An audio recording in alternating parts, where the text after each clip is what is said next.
let's move on to the aforementioned Carolina Panthers. Bucks at Carolina.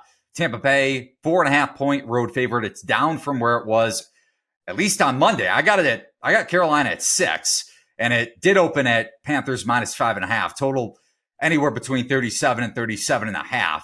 So another big motivational spot here, obviously for Tampa Bay with a postseason berth and an NFC South championship on the line. But Carolina, everything on the line for their interim coach, Chris Tabor. And they played well under Tabor, too. In 2 of their last 3 games, they've covered.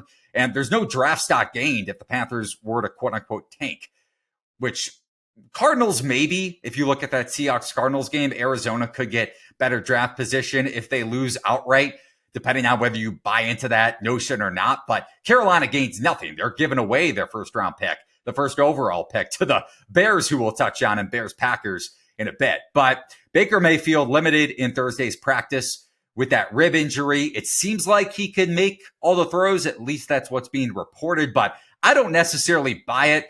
And this offensive line, too, outside of Tristan Wirfs, their left tackle and one of the best offensive linemen in the NFL, 22nd in pass block win rate in the Panthers blitz at the 9th highest clip in the league. And Tampa Bay's skill position players, especially Mike Evans and Chris Godwin, if he's healthy, have an advantage against these Panthers cornerbacks, especially if JC Horn doesn't go. But lack of mobility and just lack of comfort for Mayfield outside of the pocket, especially against pressure, I think is going to be a major concern for the Bucs offense. We saw it, heck, last week against the Saints. And then on the flip side of the ball, the Bucs are still banged up. Carlton Davis has yet to clear concussion protocol. He missed that Saints game, blowout loss to New Orleans, even though the final score may have made it seem otherwise. If Zion McCollum is on the field for Carlton Davis at a similar clip as we saw last week against New Orleans, he was picked on a ton by Derek Carr. So a lot of concerns for the Bucs secondary if Davis is even limited. So I really like the Panthers in a spot where you're trying to deter your division rival from getting into the playoffs like the Bucs did to Carolina last year. And Tampa Bay's secondary overall, keep in mind, when you exclude takeaways, the Bucs defense ranks 20th in the NFL in EPA per dropback allowed. So Bryce Young has been inconsistent, to say the least, like I hit on against Jacksonville. But he picked apart Joe Barry's zone defense a couple weeks ago. So I wouldn't be surprised if he's able to have some semblance of success against Tampa Bay, especially if Davis is out, and Shaq Barrett, for that matter, the Bucs' best pass rusher. But what say you, Mo, on Bucs Panthers?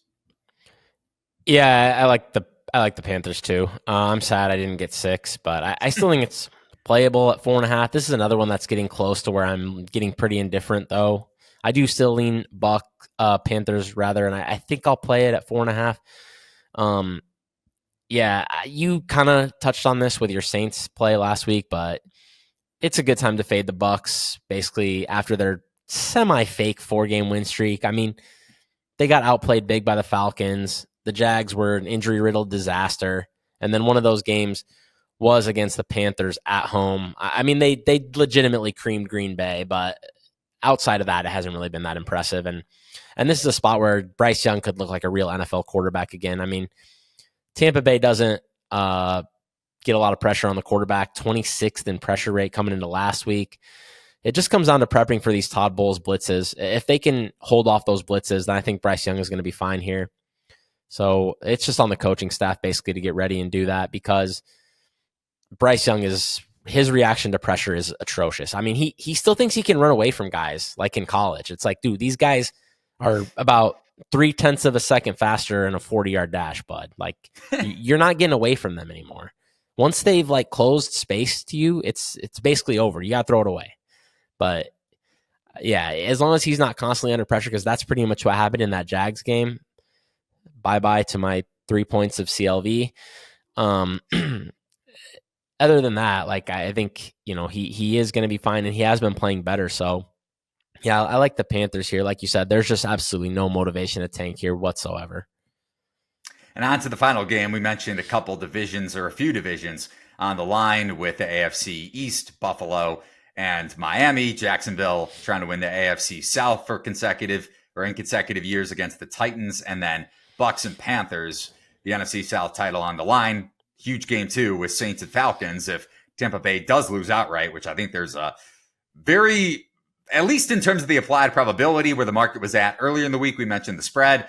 I thought the money line too may seem obvious, but was inflated in that regard. I think Carolina has a real shot to pull off the outright upset.